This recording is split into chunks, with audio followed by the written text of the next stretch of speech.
Good evening. I'm Josh Fiedler, producer at the Playhouse, and welcome to another edition of Word of Mouth. Please join us again next Sunday evening for the 6th edition of Playhouse Live, featuring our special guest co-host, Dee Khan. We'd also like to invite you to our first ever virtual gala on October 24th, featuring interviews and performances from Cyndi Lauper. All food is included in the price of a ticket, and all the proceeds benefit the Playhouse Pandemic Campaign. We'd also like to say a special thank you to our 2020 season sponsor, Bank of America. And without further ado, I'd like to introduce tonight's hosts, Michaela Murphy and Ophira Eisenberg. Yay! Hello! Josh. That was great. Hi. Hi, Michaela. How are you? I'm great. And hi, everybody. Thank you so much for being with us tonight and watching Word of Mouth. And tonight we have the theme Reset. I know it's been a while. It feels, I guess it was the last show was in August. And it's like a light switch went off after Labor Day. It's so much cooler now because I remember having fans behind me because it was so hot. Oh, yeah. I've been performing some in real life outdoor shows that are happening around New York, mostly in parks. Yeah. It's pretty funny in terms of saying at this point, just going to a park and disturbing people who are on blankets and doing shows. But last night it was cold and I was like, oh no. I know it began. Almost over. Yeah, it really came on rather suddenly. So I'm excited about tonight's show because today it felt like it had been so long ago since we did it again, since we've done it. So I'm psyched. And this show we have 3 people who I love so many people that we have had on the show, but I am going to be completely honest when I say these are 3 favorites. These are 3 people I have known for years through the storytelling community. I know. We've got Brian Finkelstein, who lives in LA now. So he's in LA. And I knew him when he lived in New York like 20 years ago. And we've got Jeffery Rudell from Ocean Grove, New Jersey. And Cyndi Freeman, who's with us from Brooklyn. Yeah, it's a good lineup. And you're telling a story tonight. I know. Let's just go tell a little bit about the format for anyone who might not have seen the show before. So the way we do it is we split the screen so that the storyteller has someone to tell the story to, because even though there is an audience out there, we can't. It's in our imagination, and it's nice to tell a story to someone. So this is our way of creating an audience. Right. And so you as the viewer can feel like we're all hanging out together at a bar or a restaurant or a coffee table. And one of us says, I have this great story. And the other person goes, great, tell us. And we have someone to talk to. And you, obviously, the viewer, are the third person at our table. Oh, I like that. That's nice. Yeah. Perfect. So tonight's theme is Reset. Yeah. Reset. Which for me is a little aspirational. I think it's a little aspirational for all of us. I think right now we're dying for a reset. We would love a reset. We're like, yeah, let's do a reset. I've never seen less back to school marketing in my life. Although the Halloween marketing's out there, which I saw. Well, if there was ever a time to be in a costume. Make sure that costume has a mask. Usually like after Labor Day, I'm really kind of depressed that summer's over. But this year I'm like, let's just move through this. Let's get to the other side. It's cool. I know. And as it gets colder, having something over your face will feel like even more comforting. So win-win. That's right. So for everyone out there who's watching tonight, so if you have like a one-liner, one sentence or 2 sentences on your reset, desire, aspirational, or actually in progress, your plan, and if you're doing something, leave us a comment and we'll flash it across the screen to inspire others. I feel like, you know what? That's a really good idea. Yeah. Maybe just make us laugh. Who knows? So Ophira, you're up tonight. So you can tell me your reset story. Okay, so the most important toy for me as a child, everyone has a toy that they loved, a little stuffy bear or something, but for me, it was the Barbie dream house. And the Barbie dream house, I did have the Barbie dream house, which was huge, just the fact that I had it, but I had it for a very intense reason. I was in a terrible car accident when I was a kid at 8 years old, and it was I was the worst off survivor, and I was obviously very sick. I had a collapsed lung and broken ribs and a ruptured spleen. And so when I was in intensive care, kind of in the middle of my recovery, as it would turn out, my father said to me, when you get home, you can have anything you want. Right. Amazing. And I remember that was so exciting. And I thought about it. And I asked for the Barbie dream house. That's awesome. It took a while for me to, be able to go home. But when I did go home, I was gifted the Barbie dream house. And I played with this Barbie dream house. I was 8 years old then. I played with it for years. I probably played with it a little longer than most kids play with Barbies. But I loved it. And it was escapism for me as well, because it was obviously a very traumatic event. So I loved that thing. I played with it after breakfast, before school, during lunchtime. When I came home, I played with it constantly. And then when I got too old to play with it, I didn't want to sell it at a garage sale. So it was put in a big box in the house in a closet. And then, that's so long ago, and I've moved many cities, and that was in Calgary, Alberta, Canada. I've moved many cities and had many lives, and now I live in New York. And about a year ago, unfortunately, my mother passed away. And right after that, we went home to deal with her house. I went home. My siblings, a few others came home and started going through the house. And, I'm going through photo albums, the sentimental journey, and also deciding what you want and what you don't want. And it was decided that there was a lot of stuff nobody wanted, furniture and, pots and pans, whatever. So we hired, and I've never had this before, we hired a company to do an estate sale. Oh, that's smart. Yeah. Yeah. So as I'm going through things with the mindset that whatever is left here will be sold, I came across a huge steamer trunk, massive steamer trunk. And when I opened it up, it was the Barbie dream house. It was all taken apart and everything, but it was in the box in perfect condition. And let me tell you, Michaela, I was like, what do I do with this? Oh. I can't bring it back to New York City. I don't have this, honestly. That's your apartment in Brooklyn. I mean, but I didn't want to let it go.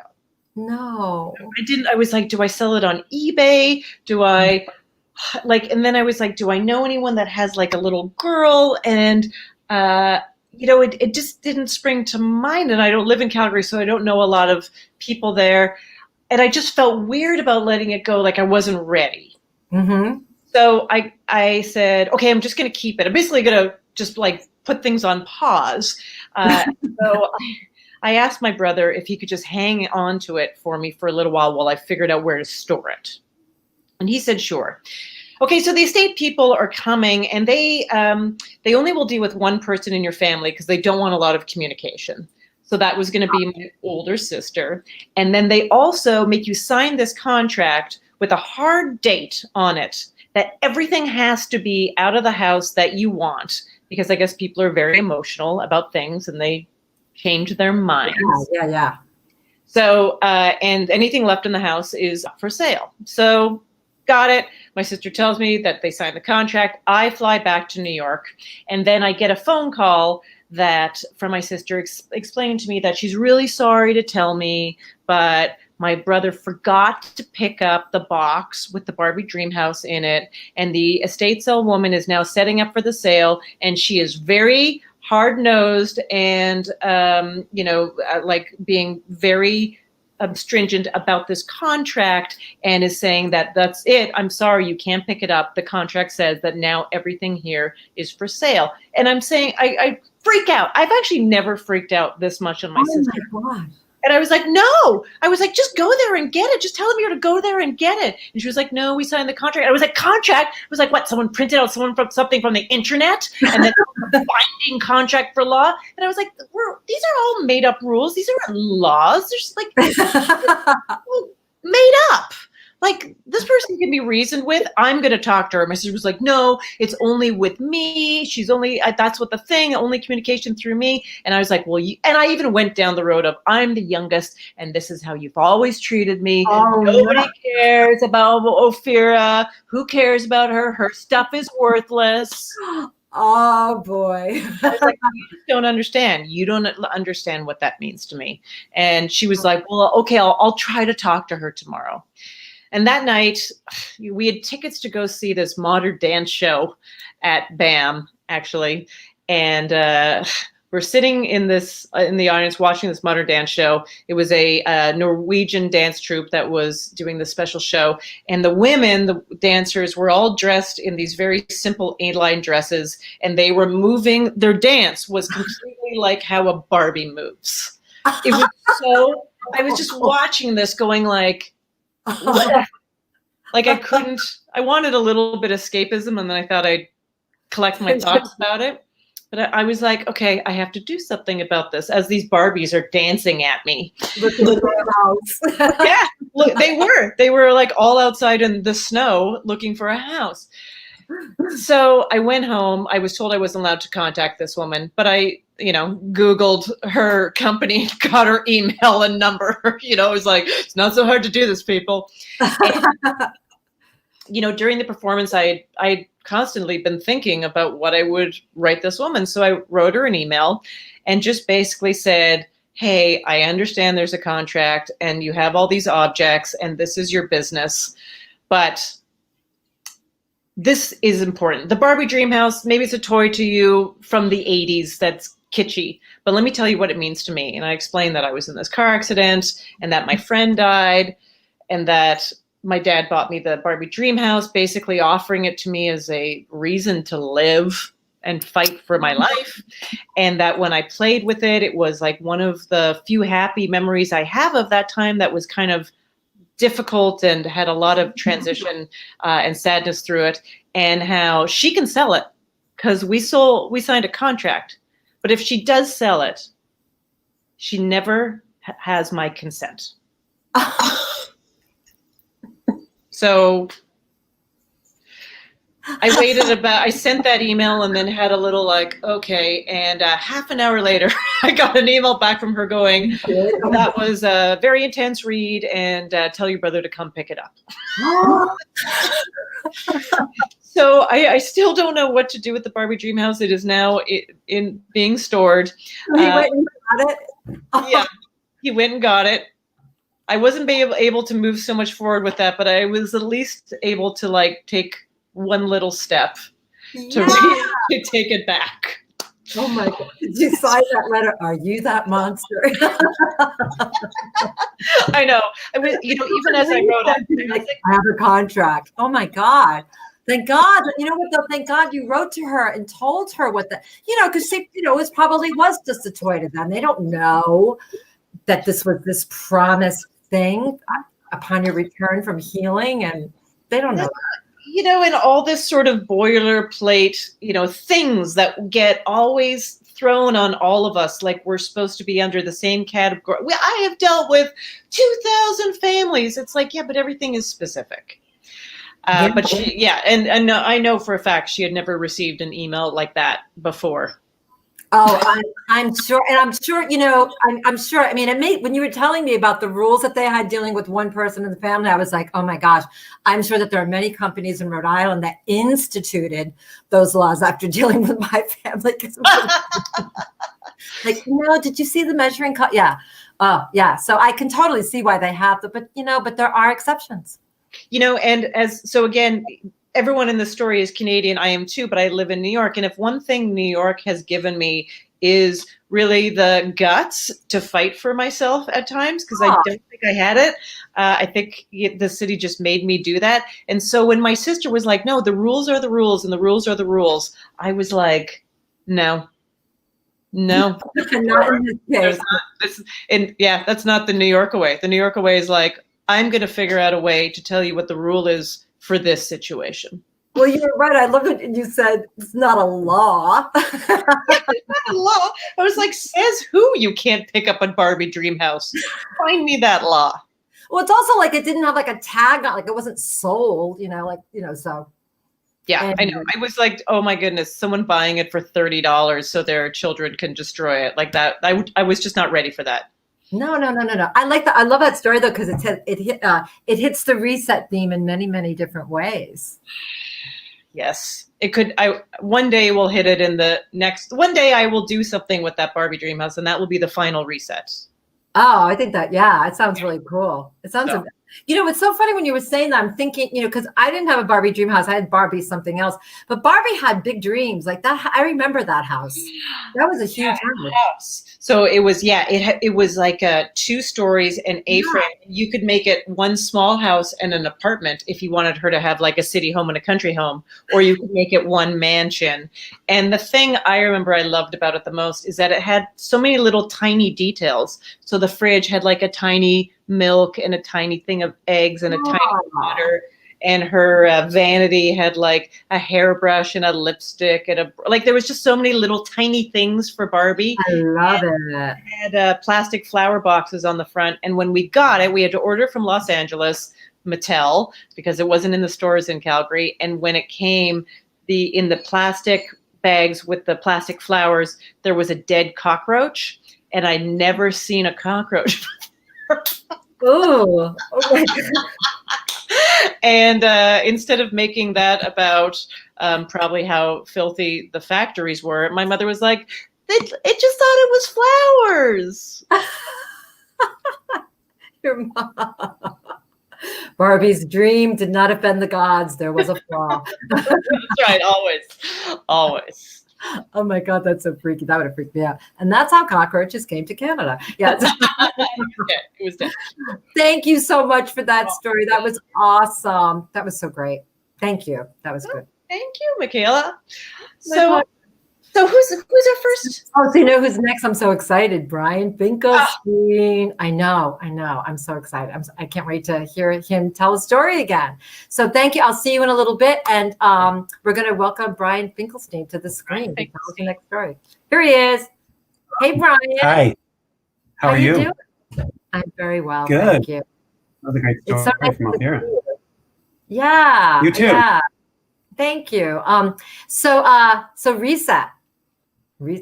So yeah, I think I'm happy with that theme. Every night, also tonight, by the way, audience who's listening out there, if you have any suggestions for future themes for our show, please leave them in the comments because it's really helpful to us.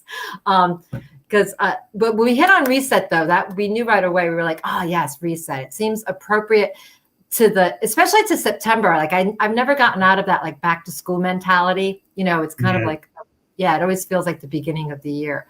So what story are you going to tell me tonight? Well, I'm going to tell you a story. Should I just start? Should I just go into it? Yeah. Sure. So I'll tell you a story. A couple years ago, my wife and I, it was like a Saturday, and we was early in the morning, and we found ourselves at the Marriott in Sherman Oaks, the breakout room. And we were in there with a bunch of sad couples who looked like us, who are our age, and different types of couples. I guess they were different ages, and there was, an eclectic group, but there was about 30 or 40 couples. And this guy appears in the middle of the room, and he sort of looks like Richard Gere in the 90s with the gray hair and the very white teeth, which were, they were probably the whitest thing I've ever seen. And I once worked for Ellen DeGeneres. And he went on to say, like, hey, welcome to Family Solutions law firm, the biggest adoption law firm in California. And he sort of tells everyone that if you want a baby, you're going to leave there with a baby. And everyone just sort of gets happy. And there's like hugs and people are high-fiving. And me and my wife kind of like look at each other like we didn't really believe the guy. We'd sort of, just a little backstory about my wife and I, we met.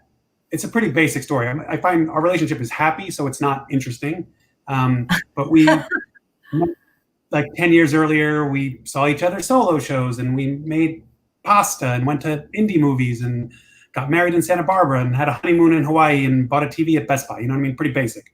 But that's pretty nice, though. It's nice. And then as soon as we got married, though, because we're older, yeah, it's nice. It's great, but it's just like everybody else's. And so that's a terrible thing to say. But we started talking about having a baby because we were older and we were like, we weren't sure we wanted a baby, but we were like, we should just try because we're older. And so we decided to try casually. And casually, like old school, sloppy, drunk sex on the couch after watching Game of Thrones. But the very first time we tried, she got pregnant. And it was great. And we told our friends and family. Yeah, it was wonderful. But 3 months later, we told everybody. And then Jean had her first miscarriage, which was sad and hard. Sorry. And then The second miscarriage was the worst because that's where she passed out on our floor, like not like fainted, like Niles on Frasier, where she's like, ooh, you know, it was like she dropped. And so that was scary. The third miscarriage was the weirdest. I don't mean to make light or be glib, but it was in the Hard Rock Cafe in Cancun, Mexico, because my sister was getting married there and I was officiating. We were in the Hard Rock Cafe and it was the same day Lou Reed died. So it was a bad day all around. The fourth and fifth miscarriages were the saddest because they were normal and we were used to it. And it was just like, we became those people. So we decided to try something new. So we went for IVF, and you know, that's what it is. It was a lot of money. It was pretty sad. We did it 3 times and that didn't work. And then we sort of slowly slipped into this like grief, you know, sort of despair phase where we kind of just sat on our couch and drank a lot of red wine and ate crappy food and watched TV and kind of stopped talking. And it was a really hard time. Yeah. It was the same time. Yeah. In there, her dad died in that same time period. And then also there was cancer and a surgery and it was just really rough. And we started to drift from ourselves and from each other. And I wasn't sure. I don't know.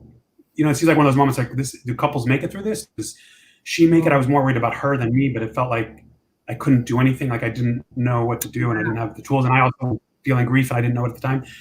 But then Bruce Springsteen sort of saved us, as he does. And we're not huge Bruce Springsteen fans, but my wife's from Jersey and I'm from New York, so you kind of have to be. And so we went to go see a concert. We had tickets. We weren't going to go, but we hadn't been out of the house in like 4 or 5 months at that point, which now seems easy, but at the time it was a very long stretch. And so we decided to go to this concert that we had tickets for, and we got there early, and we, you know, made it to the front of the stage and had some hot dogs, and we were drinking, and then the lights dimmed and the music came on, and as soon as it started, my wife just lost it. The energy of the music and the crowd, and this like 67-year-old dude running in circles for 7.5 hours singing his greatest hits, it affected her in a way, and she started crying like just all of it. Yeah. And it was like, it's like that was the moment we sort of came through it a little bit, and it was great, and it was magic night of, you know, denim and middle-aged white guys. And so after that, we decided to do the adoption thing. And so we went to that seminar and we made a lookbook, which is what you do, which is where you like make a book that tells people about yourself. And we sent it out to prospective birth mothers, and then they pick us, they match. And we were told it would be like a year and a half tops. That's the longest it would take. And 2 years later, we hadn't matched. And so we said, that's it. We're done. We're not going to have a kid. Around that time, I was turning 50. And I decided to run the New York City Marathon on my 50th birthday because I'm an idiot and I'm living my life backwards. And I never ran in my life. And then all of a sudden, it's like, oh, run a marathon. That's it's horrible. But it was great. And the day before the marathon, my wife called. She was coming out that day, and she's like, "Hey, we matched." And I was like, "What?" She goes, I didn't even know the terminology anymore. She's like, a birth mother picture. So I was like, "What?" Anyway, so I go back to LA after the marathon. I run the marathon. She comes out. We go back to New York, LA. We talk to this woman, Destiny, who lives in Detroit. She's 6 months pregnant. She has 3 kids. She can't do another one, but she wants to give her baby up for adoption. We have really weird phone conversations with her. It's a very awkward situation. We were watching The Handmaid's Tale at the time, which is not a good show to watch if you're in the process. It's not a good from an adoptee perspective. Evil. And so we have these very weird conversations. We fly to Detroit. We meet her. She's very pregnant. It's very weird. We go to an Applebee's. She talks very low. We don't hear a word she says. We just smile. We feel like we're the adult. It's very awkward. But as we get closer, it's like, this is happening. And then one day my wife's at work and I go on Facebook and I see on her page, she's in the hospital and she's holding her baby. And she's like, "Welcome the new member of my family." And we realize that she's not giving up her baby for adoption. And my wife and I lose it. Because now this is just too much. And we had just our kids did an online shower and we got a crib and we set up a baby room and we have a changing table. So the next day we like call our lawyer and we yell like, "How could you not know this? You should have helped this woman more. If she was thinking about this, you guys should have been there for her, but also for us." But it just seems inappropriate. And I was upstairs in our place and my wife was downstairs. I could hear her crying, but I I couldn't go down to comfort her because I was too busy trying to put everything away because I didn't want her to have to walk through the room and see the stuff anymore because it was just devastating. So I was like packing up a crib, packing up a, changing table and toys. And she comes upstairs and she's like, her phone is on speakerphone. And she's like, our lawyer's on the phone. And she's like, look, this never happens, but this woman just gave birth and she doesn't want to parent. She can't parent. And it's 20 minutes from your house. Can you guys get in your car? And we did. We drove to this hospital 20 minutes from us on a Sunday morning. We met this baby in the ICU, the NICU, and we were holding him, and we didn't know if we were going to do it. We were asking the doctors questions about his medical history, and the woman didn't, want to meet us. And it was like we weren't sure what to do. And they were like, 5 hours went by, and they were like, hey, if you're going to take this baby home, you need to go to Target and get a car seat. And I was like, what? Like today? And she's like, yeah. And she's like, also, you need to name this baby. And we're like, we had gone through so many names through all the steps that we had stopped naming babies because it was too sad. And plus then can't use the name. And my wife goes, what about Bruce? And I said, okay. And so I went and got a car seat and a Kit Kat because they're delicious. And we took Bruce home. And that was a year and a half ago. And I won't tell you too much more about him because that's more his story than my story. But anyway, we're in the market for a Barbie dollhouse. If you know anybody who give us one who doesn't know what to do. Brian. Oh my God. I knew how this story ended because I've seen pictures on your Instagram. So, but I had no idea that, and it's so 20 minutes from your house and then the phone rings. It's just like, there was a baby who was meant for you, and it took a while, but oh my God, that's just an amazing. Yeah. It's crazy. He's pretty great. Yes, he is. It's an amazing story. Oh my God. I'm so sorry you guys went through all of that. It's just, but when it has an ending like that, it seems, do you have a picture of him? Oh, I thought you had a picture. I do. Oh, yeah. Oh, he's adorable. Cute. He's really cute. Oh, I'm so happy that, and I love that part when you go to the Bruce Springsteen concert, like that song, Born to Run, like that is a song that just brings me back to that time in my life when, you just feel like anything is possible. Yeah, it's very teenager music. Yeah, great. It really is. God, there was a lot. I mean, you guys had intense fortitude. Like that's a lot of reset. That's a lot. Almost too much reset. Yeah, many. Oh, thank you so much for sharing the story. It's beautiful. And also the yes, Brian Finkelstein, everybody. Thank you. Thank you. Much love. I'm so happy to hear all this. This is great. Thank you. I have tears in my eyes. How could I not? Oh my goodness. But I have to tell you, other than relating to a lot of your story, which, touched me on many levels, but with the names thing, just because I love that there is a reason behind Bruce that is like that. So my husband, our kid is named Lucas. My husband, I like the name. I had it in my mind as a choice, but my husband loves George Lucas, Star Wars. He's the biggest Star Wars fan on the planet. And so he supposedly tells me that he led me down the path, which is maybe true because he would go, how about Kurosawa? And I was like, what? No. He'd be like, how about Hitchcock? I'm like, what are you talking about? Like he was just giving me the last names of different directors, trying to lead me. My wife very much wants to sleep with Bruce Willis, so I feel like I'm in the same boat. I think she led me there. Well, tell your wife that I think that's possible. You never know. Brian Finkelstein, thank you. And so, so Ophira, that was an intense story, man. I was crying. Wow. So let's bring on our next storyteller from Brooklyn, New York. Let's welcome to the screen, Cyndi Freeman. Hey there. Hi. Hey, from Brooklyn. I'm in Brooklyn. You're in Brooklyn. We're just in different parts of Brooklyn. We are. How's your Brooklyn? My Brooklyn is it's I've learned lots about my backyard and wildlife that I'd never noticed. There are many hawks and chicken hawks and right now on a tree out back. Somebody's zucchini plant has made it to the top of the tree. So there is a zucchini growing 3 stories up, hanging off the top of a tree. Perfect. So yeah, my life has gotten small, but it's very entertaining. That's great. I'm just jealous you have a backyard, frankly. Yeah. We don't have access to it. We can just look at it. Yeah, right. That's how most of us. That's my entire experience of New York, by the way. Mm-hmm. You summed it up. So tell me a story about Reset. About Reset. It's one from when I'm young, but it was probably one where I really understood what it is to need and to reset. So it starts with my first love. His name was Steve, and he was my first in many ways, which you'll understand a little bit more what I mean when I finish the story. I met him at the comedy troupe at Emerson College. It was the Swollen Monkey Comedy Showcase. I was a founding member. Love that name.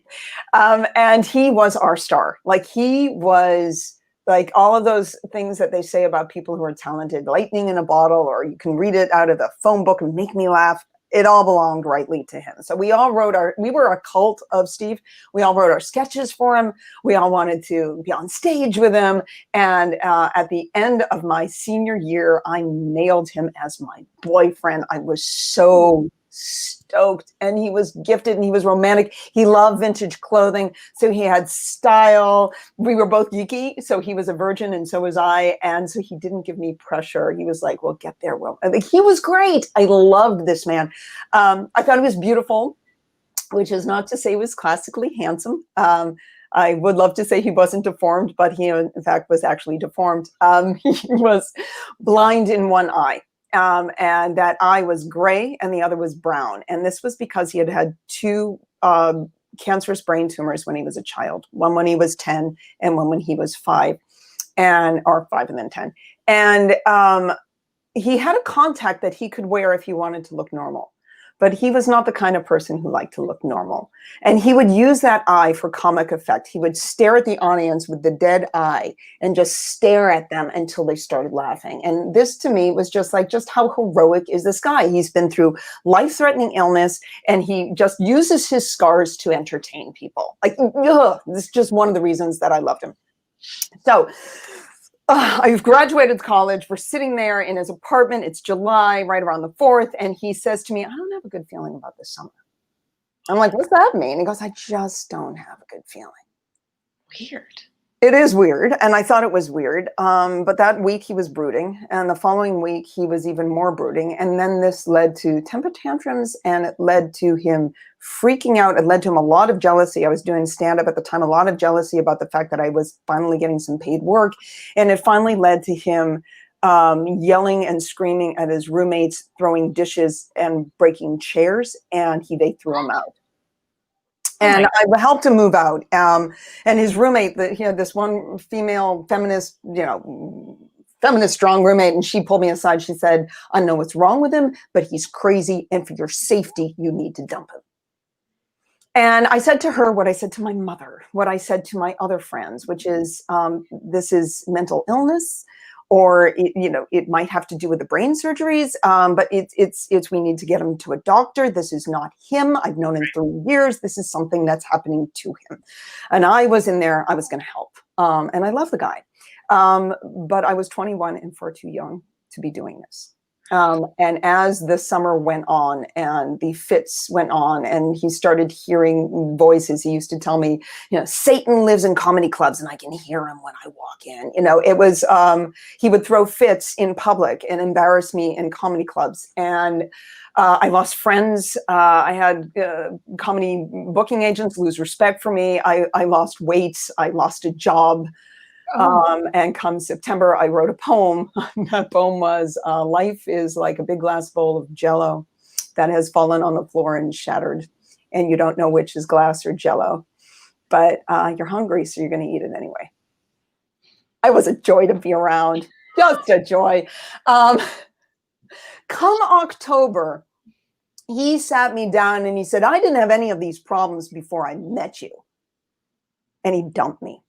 Oh. Well, yeah. And a few days later, he wanted me back. And I listened to my mother and my therapist and my 2 friends I had left. And I said, no, and he threw a fit, I guess, at the student union in college later that day and landed in a mental hospital.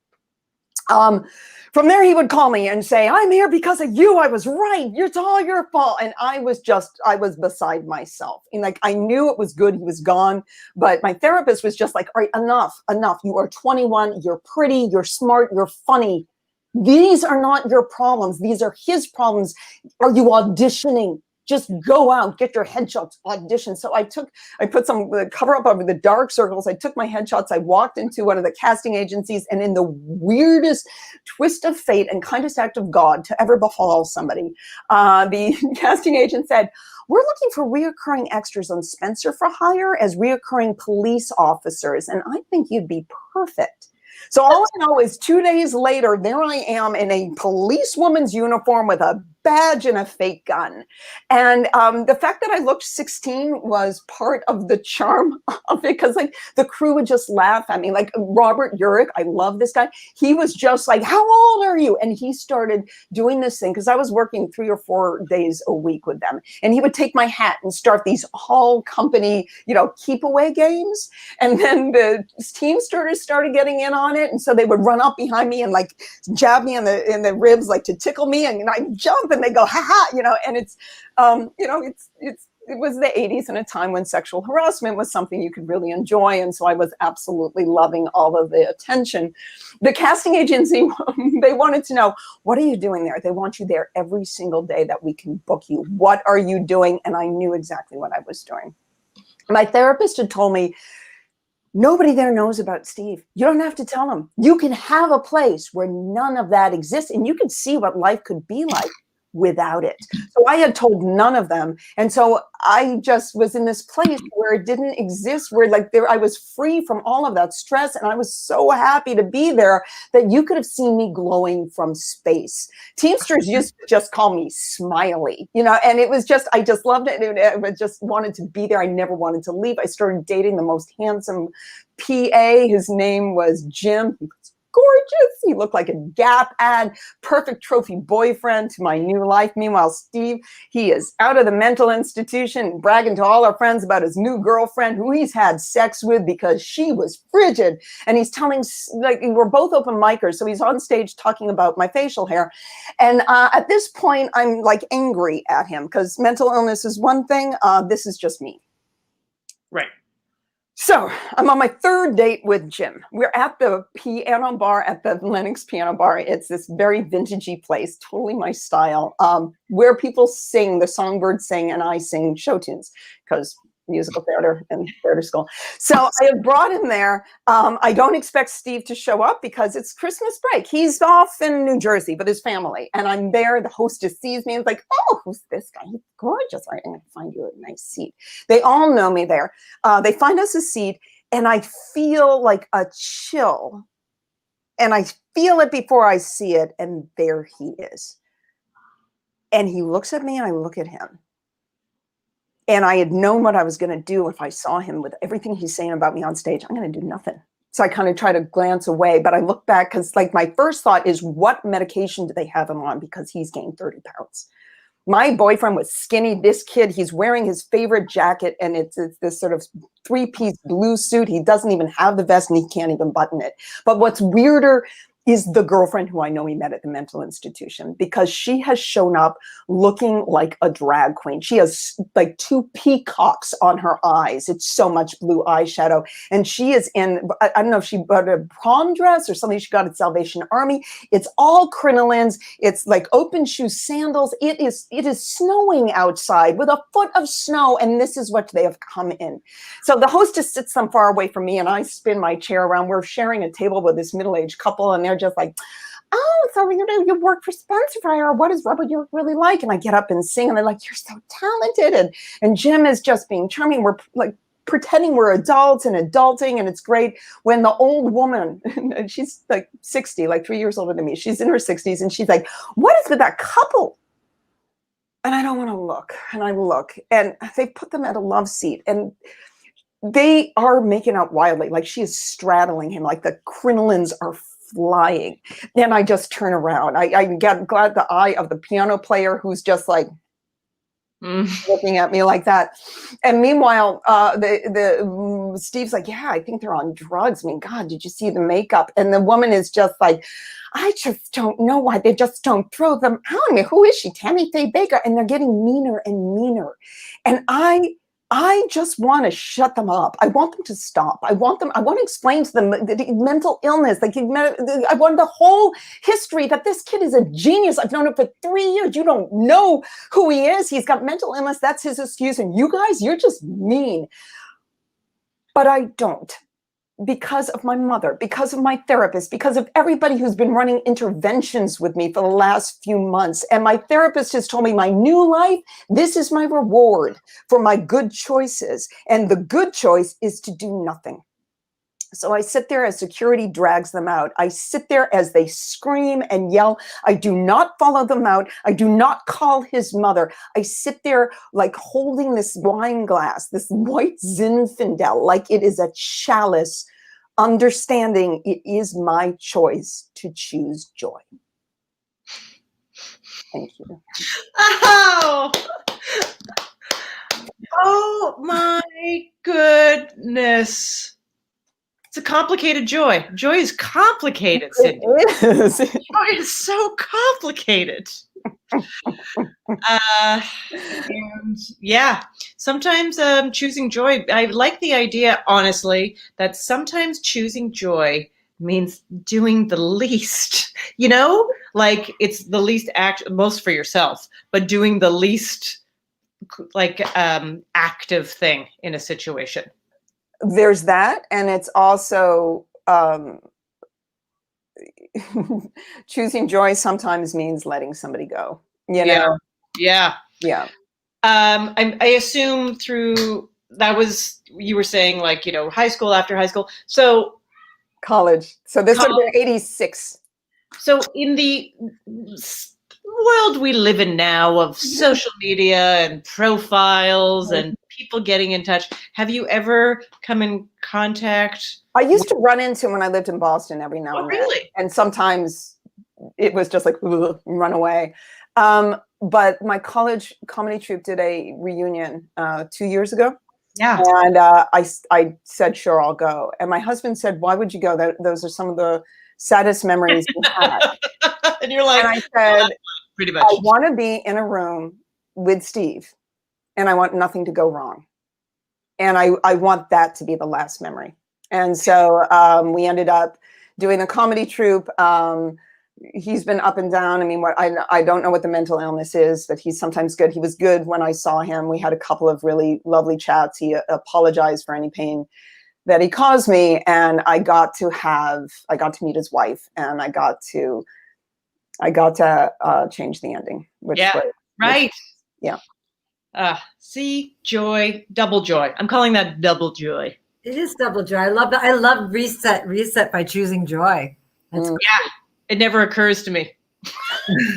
But that was awesome. And great story. And also just lovely hearing you tell a story, because I haven't seen you in a while. So it makes me feel like we had a hangout. Yeah, totally. I know, it's so nice to see you here, Cyndi. Thank you. Cyndi Freeman, everybody. Thank you. Thank you. That's excellent. I used to have a therapist to say, do nothing, which is actually really good advice. Wow. I don't know if anyone's ever told me to do that. Nope.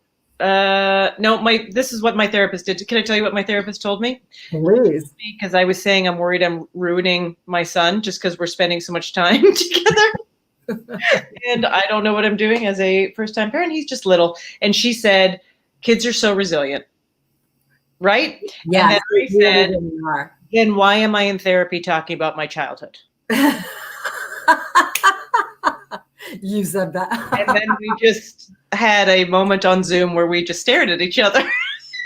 Yes, we're not going to be making therapy obsolete, will we? Yeah, there you go.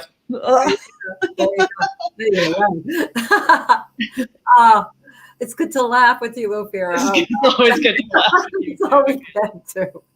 Let's bring out our next storyteller. Yeah, amazingly talented Jeff Rudell, coming to us from Ocean Grove, New Jersey. Hi, Jeff. Hello. see you. So great to see you. How are you doing? Good to see you. I'm good. How are you doing? It's so nice to see you. Thank you very much. I'm well, thanks. You're welcome. Yeah. Good. It feels really good to laugh. It feels really good to laugh. I laugh all the time, mostly hysterically, mostly alone, but still I'm laughing all the I time. know. I guess it's good to laugh with others. I mean, also I Yes, got a exactly. little teary-eyed with Brian's story too, which was amazing. That was a good story. I haven't seen Brian in years, so it was nice to see him, even if only remotely. Yeah. And thanks for inviting me to this. It's Are you kidding me? It's my great It's pleasure. exciting.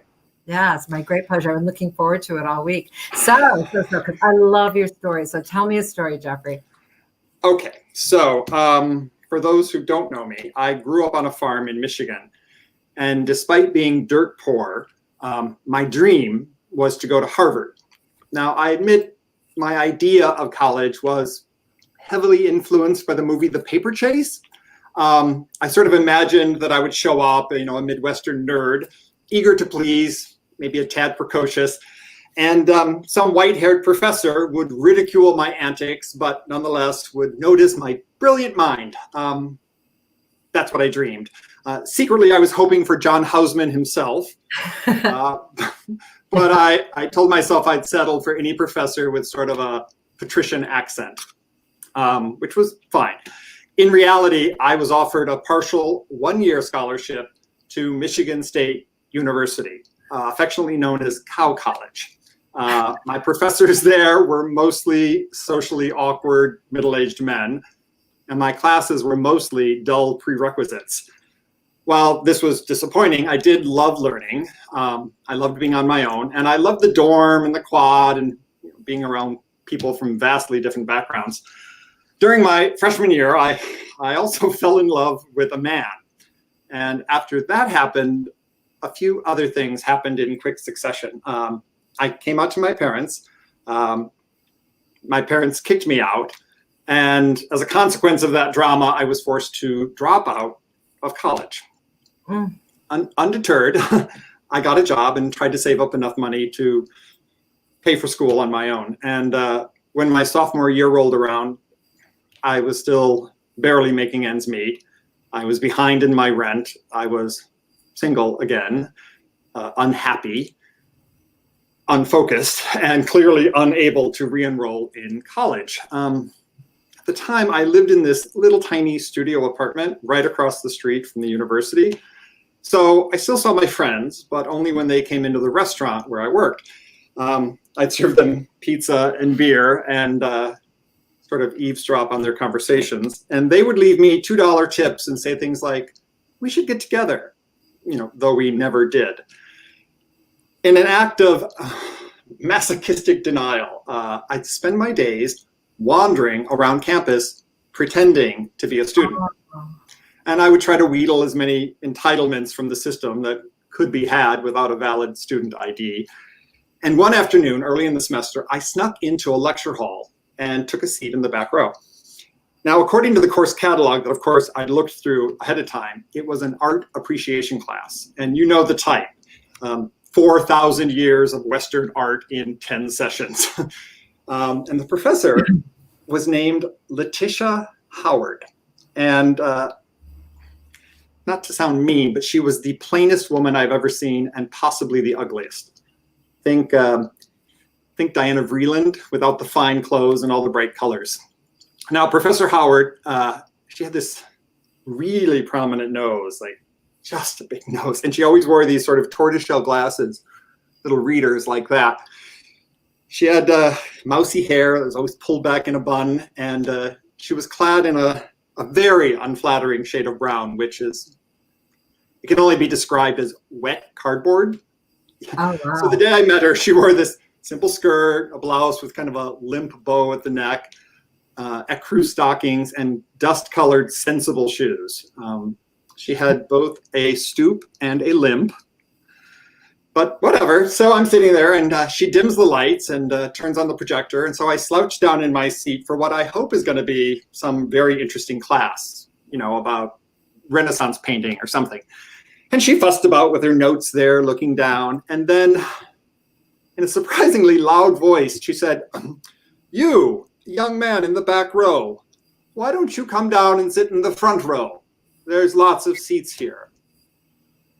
And of course, I just didn't move. And after a moment, she looked up and looked straight at me and said, "Take your time, we'll wait."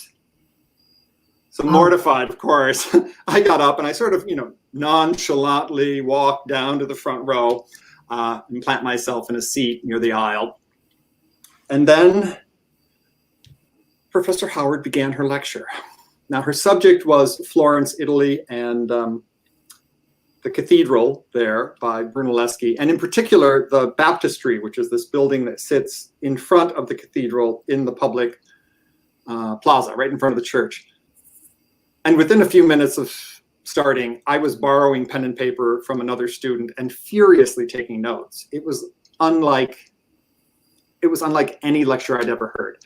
This woman seemed to speak mostly in italics. She began, and pardon my imitation, but she began, "The 3 bronze doors on the baptistry are all quite extraordinary. The curious among you may consult your textbooks to discover why this is so." I mean, it was like crazy. And then she went on, "Before anyone asks, I will not be testing you on the bronze doors because I don't care if you know about the bronze doors. What I do care about, and what you should care about, is something that at present you know nothing about. I speak of the passion to know the world." Then, kind of under her breath, she added, "Sadly, there is no test for that."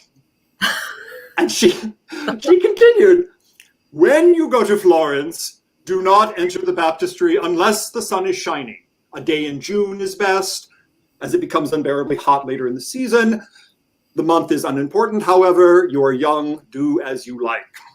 I mean, it was it's just crazy. So she continued like this for 90 minutes.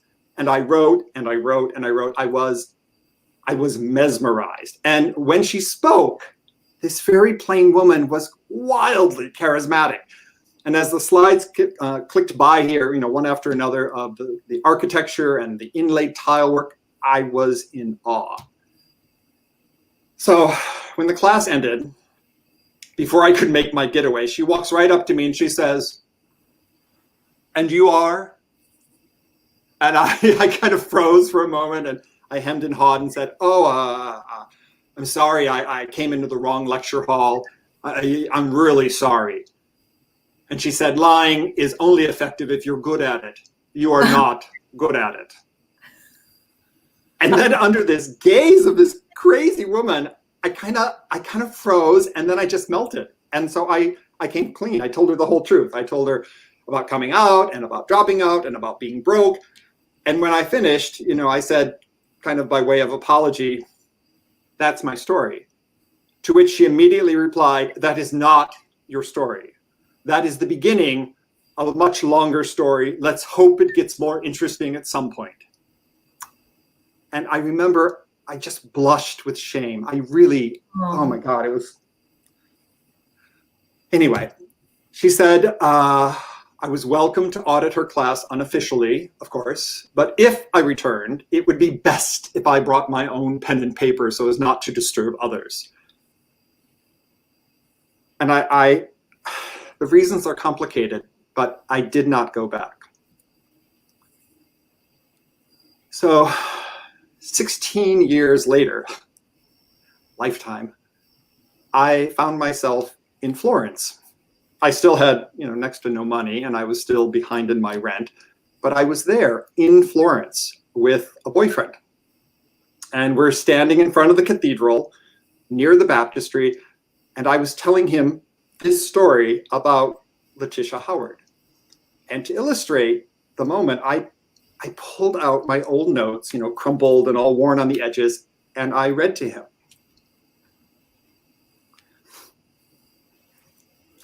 When you go to Florence, and in my notes, I'd underlined the fact that she'd said when and not if.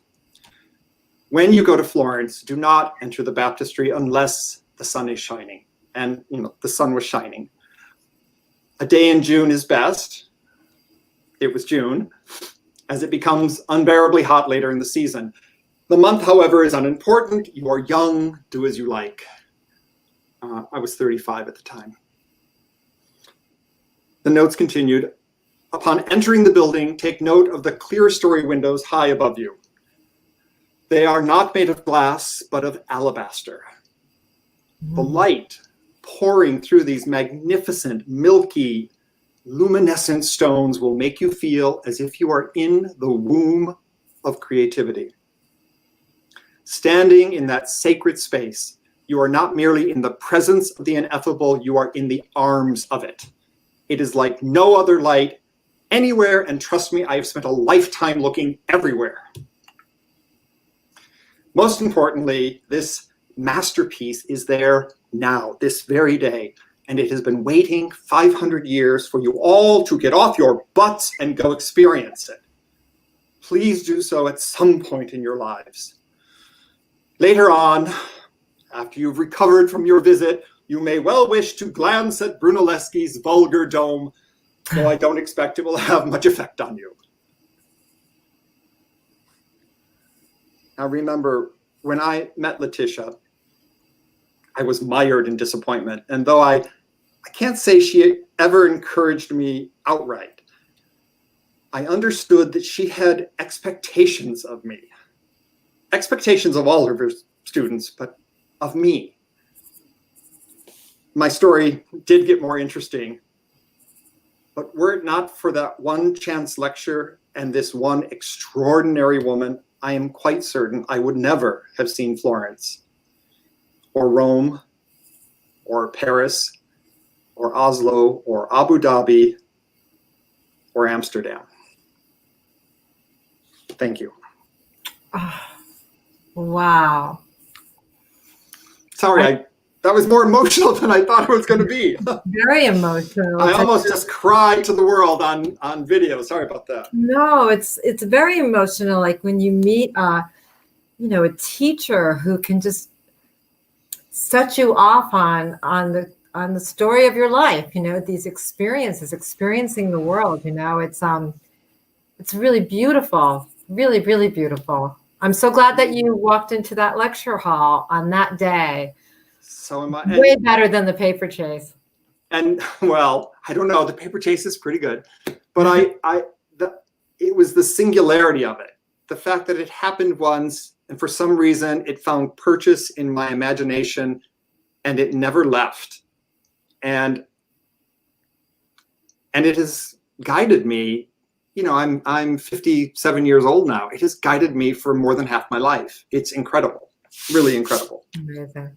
You know how I feel about teachers. It's just I do. It's like I love teachers. My teachers changed my life. I was so lucky to have these passionate people inspire me and really, really, talk about reset like the pain of a very painful childhood and made me believe that there was a world for me out there. That was beautiful, Jeffrey. Thank you so much.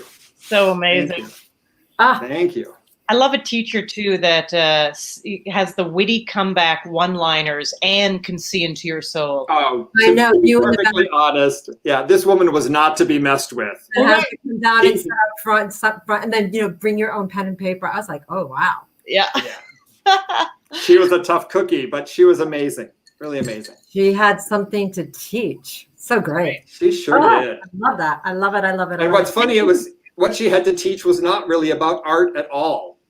She was teaching this bigger life topic. She was igniting. She was like, art was just the cover story. Right. Yeah. Or maybe the product. Yeah. God, I hope she's out there somehow and knows that you made it there. You made it to many places. She's in here, so that's all that matters. Oh God, that's so beautiful. Thank you. You're welcome. What a great reset. Yes. What a great reset, right? Amazing. And you've got all these beautiful stories about resetting the course of our lives. Sometimes you just got to hang in there. Sometimes you got to do nothing. And sometimes you just got to walk into the right classroom at the right moment. Mm-hmm. Yeah, nobody's story was things were amazing. And then I did a reset. I know, exactly. And then we have a Barbie dream house, thanks to a very nice person at an estate company who rethought the rules. Thank you all so much, and thank you everyone who came and joined us tonight. We're so grateful you're here. Last chance, Texaco, if you have any inspired thoughts about a future theme, please leave them in the comments now. And just to circle back to Josh Fiedler in the beginning, next week is Playhouse Live, 7 o'clock right here. Different link, but here, yep, here it is. And then also October 24th is the Bucks County Playhouse Annual Gala with Cyndi Lauper. Girls just want to have fun. Thank you to my great co-host, Ophira Eisenberg, and Michael Troutman, who's been behind the scenes bringing us all on and off and making sure that we and putting those great little chirons in there. And thanks to Jeffery, Rudell, Cyndi, Freeman, and Brian Finkelstein. And we'll be back next month.